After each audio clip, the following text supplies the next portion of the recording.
মহিষাদলের ভেড়িতে বিদ্যুৎস্পৃষ্ট হয়ে এক ছাত্রের মৃত্যু হলো। বল কুড়োতে গিয়ে তখনই মৃত্যু হয় ওই ছাত্রের, এমনটাই জানা যাচ্ছে। মহিষাদলের ঘটনা, মাছের ভেড়িতে বেআইনি বিদ্যুৎ সংযোগ। জানাবে আমাদের প্রতিনিধি, আমাদের সঙ্গে রয়েছেন বিটন চক্রবর্তী। বিটন,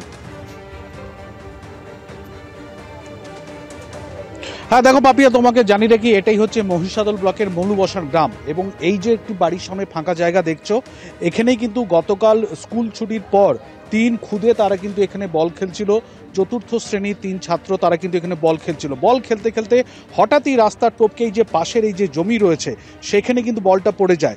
2 ছাত্র সেখানে কিন্তু সেরকমভাবে বল কুড়োতে যায়, কিন্তু আরেকজন ছাত্র যার মৃত্যু হয়েছে, মর্মান্তিক মৃত্যু হয়েছে, সে কিন্তু এই যে এই তারটি কিন্তু যেটা মাছের ভেড়িতে গিয়েছিল সেই তারটাতে যে একটি কাটা অংশ সামনে রয়েছে সেখানেই কোনো রকমভাবে তার হাত লেগে যায় এবং সে বেশ কিছুক্ষণ ধরে সেখানে কিন্তু বিদ্যুৎস্পৃষ্ট অবস্থাতে পড়ে থাকে।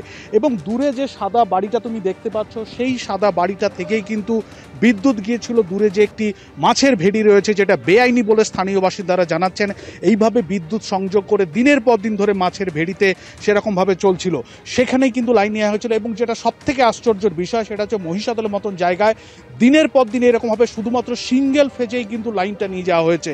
তার ফলেই কিন্তু মর্মান্তিক এই পরিণতি হয় এবং স্বাভাবিকভাবেই কিন্তু চতুর্থ শ্রেণীর এই ছাত্রের মৃত্যুর পর গোটা এলাকায় একেবারে শোকের ছায়া, এবং তারা দাবি জানাচ্ছেন যে বিদ্যুৎ দপ্তরের তরফ থেকে কিন্তু পদক্ষেপ নিতে হবে। এই এলাকাতে অজস্র ভেড়ি রয়েছে, সেখানে কোথায় কোথায় এইরকমভাবে বেআইনিভাবে বিদ্যুৎ সংযোগ রয়েছে তা খুঁজে বের করতে হবে, এবং যারা এই ঘটনার সঙ্গে জড়িত রয়েছে তাদেরকে অবিলম্বে শাস্তি দিতে হবে, এবং তারা কিন্তু এটাই জানাচ্ছেন। ফলে স্বাভাবিকভাবে তুমি বুঝতে পারছো যে দিনের পর দিন এইরকমভাবে বিদ্যুৎ দপ্তরের গাফিলতি বলেও স্থানীয় বাসিন্দারা অভিযোগ করছেন। সেই সঙ্গে সঙ্গে পুলিশ প্রশাসনের নজরদারি নিয়েও কিন্তু একটা প্রশ্ন উঠতে শুরু করেছে। পাপিয়া, ধন্যবাদ তোমায় বিটন।